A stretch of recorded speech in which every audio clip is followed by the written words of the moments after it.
क्षेत्र में बढ़ता है, अध्यात्म के क्षेत्र में बढ़ता है। तो ये सात्संगिक कर्म हमें करते जाना है। प्रभु का सारा श्रेय प्रभु को देना है। तो आगे कैसे जी? अच्छे बुरे कर्म है दोनों, बेड़ी लोहे सोने की। सत्संग जी, इंसान जब कर्म करता है, चाहे अच्छा कर्म हो चाहे बुरे कर्म हो, ये दोनों सत्संग जी बेड़ी के समान है, हथकड़ी के समान है।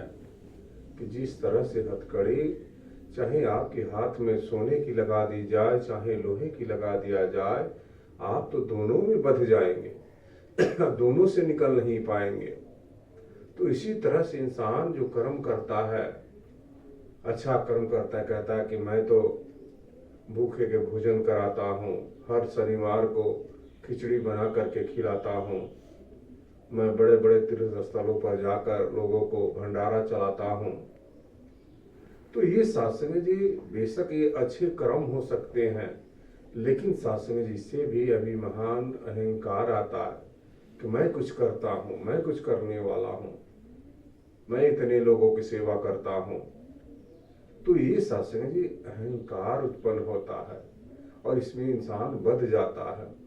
तो सतगुरु ने कहा कि आपने बड़े से बड़े कार्य करना है, सबका हेल्प करना है, आपको जितना बन सके दान करे, पुण्य करे, करना है, लेकिन प्रभु को आगे रख करके, प्रभु ये आपकी वजह से हो रही है, आपने दिया है। अगर आपने मुझे बुद्धि दी है, विवेक दिया है, हाथ पैर दिया है, तो आपकी वजह से हमने दो पैसे अर्जित करके लोगों को हेल्प कर रहा हूँ, लोगों को सहायता कर रहा हूँ।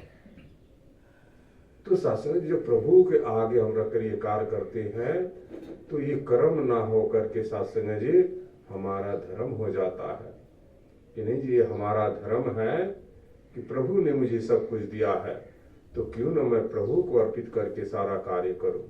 तो ये भाव हो जाता है। तो आगे कैसे जी?